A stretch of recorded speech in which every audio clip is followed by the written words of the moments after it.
Keith, go ahead. DeAnna, congratulations on a victory. Oh, thank you. Anytime you get your hand raised against a really tough veteran, is a good thing. Grade your performance tonight. I'm really happy right now. This fight has been great. You know, coming off that last win, the one I had in San Jose, that fight felt great. You know, it was my hometown. It had a lot of sentimental value. And so I'm like, I need to keep going with that momentum because my goal is not just to win a fight. My goal is to win the belt. Like I'm here to be a competitor. I'm here to make my way to the top. Sorry, I got like dry mouth, so my mouth is like crumbling in on itself. So excuse me. But it. Yeah. Oh, hey, I like that.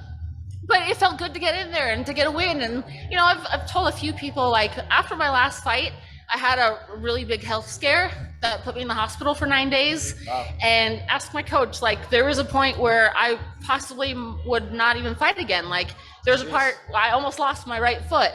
And just my whole thought that I was in there was like I was coming off such a big win. And the sport and the fighting means so much to me. And my only thought was like I have to get back in there and do it. And like I had some nurses that were like, oh, well, you used to be a fighter. And I'm like, no, bitch, I'm a fighter and I'm going to get back in there. So you can tell me, you can send me home with this walker. I'm going to learn how to walk again and I'm going to be fine. And I was able to get in there and just being here, being on weight, made it. So all you people that call me fat, I will be in a week, but right now I'm not.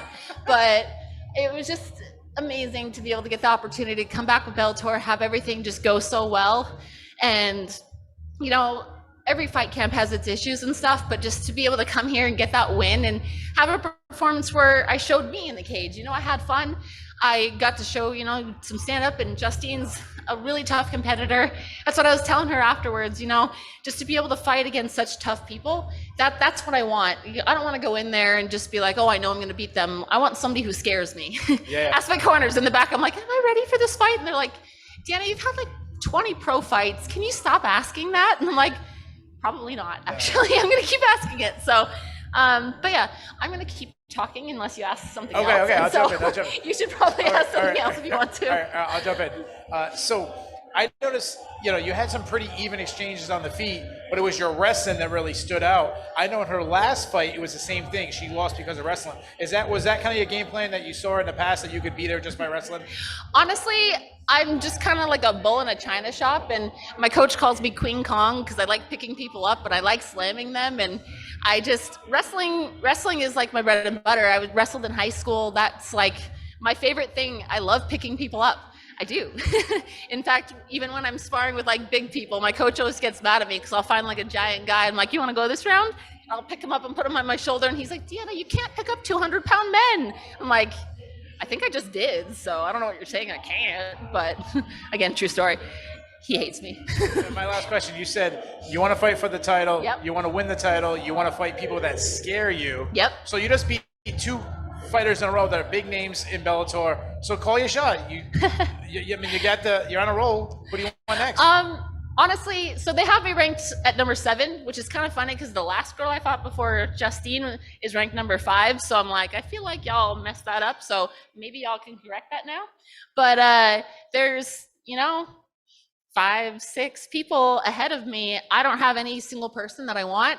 I want to fight, honestly, anyone whose number is higher than mine so I can get to the top. Whoever it is, put them in front of me. I don't care who it is. I want that belt. And that's what I'm here for. I worked my whole career to get to that point, and I'm not quitting until I get it. So if you all don't want like a 50-year-old woman coming here and beating up 20-year-olds, you better get me that title fight soon, because I'm going to keep fighting until you do. So, but any of them, like I said, I'm on weight. I have a great nutritionist that I've worked with. Everything's on point. I got a great team, great training partners. I got everything, you know. I'm give me any of them, all of them, line them up. Let's have fun. I'm going to pick them all up and put them on my shoulder, and I'm going to slam them down. And I'm going to have some fun with a smile on my face. Hey, DeAnna, congratulations again. Great performance. Listen, you know, with Bellator 266, you highlighted, you know, your father's memory being a strong driving force in helping your performance, right? And you told, like, with this training camp, you know, it's been difficult, but every training camp has its difficulties. How much have, you know, obviously since 266, 6? How much has your father's memory and been an inspiration for you continuing your career?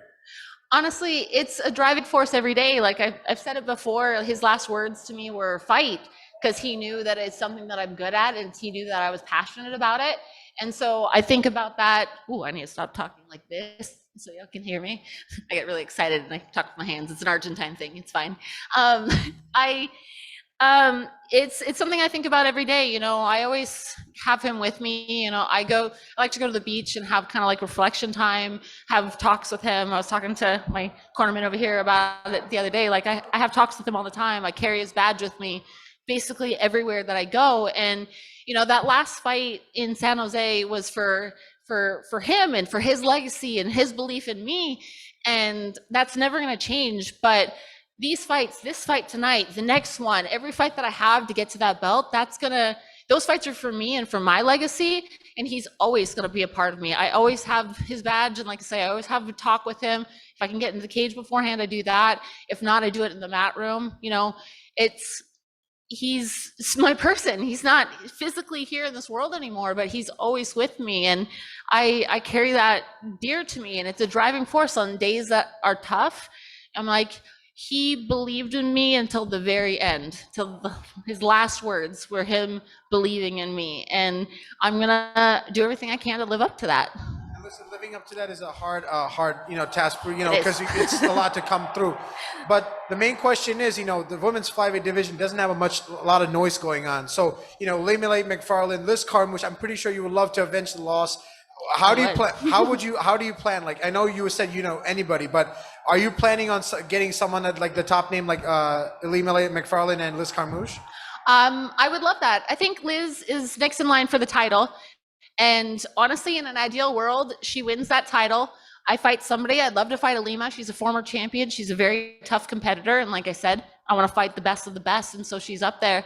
And so, I fight Alima. I fight somebody else. 1-2 more fights. And then in my ideal world, Liz wins the title. And then I fight her, get that back. Because when I fought Liz in this very arena, the fight was going my way.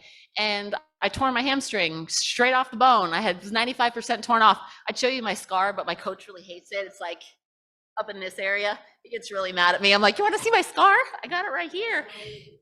And then I lick it like a cat. I'm sorry, you can't really take me anywhere. What was the question again? Just kidding. But yeah, that happened here last time I was at the Mohegan. And so, I want that fight back. I think that was during COVID times. Things were crazy. I think with a solid camp and my body parts stay attached to each other, I think I see that fight going differently. And so I'd love to fight her for the title and win my title that way. Thank you. Congrats, DeAnna, on the win. So I'm curious to know, I know you said you have a nutritionist. I thought in this fight you looked the most complete that you've ever looked. What have you done in your camp overall that has brought you to this level and well, it seems like a new DeAnna Bennett that's been fighting? Well, I have my coaches. I have really great coaches that I work with. I have teammates that push me.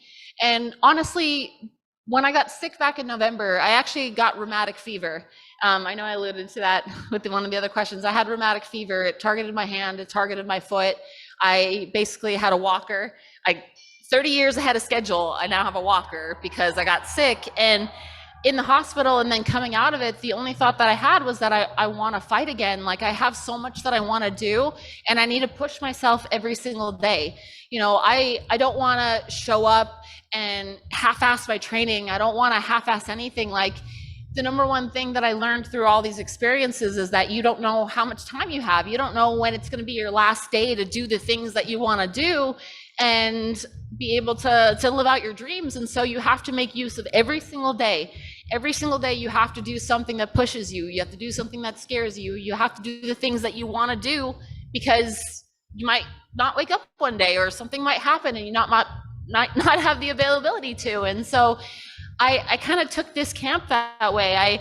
Every day I got up and I pushed myself the very most I did. I changed up a little bit of my training and I drove to Philadelphia, which is an hour and a half away, 3 days a week, just so I can get that extra push with these really tough guys at Daniel Racy's school, on top of working with my coaches at my main school and the jiu-jitsu school. And so it's just making use of all the time I have, because like I said, I have goals and I'm not stopping until I reach them. I might stumble every once in a while, but I'm going to put in every single effort to make sure that it happens for me. Thank you. Thanks for the time, DeAnna. Oh, thank you. Yep. Recording stopped.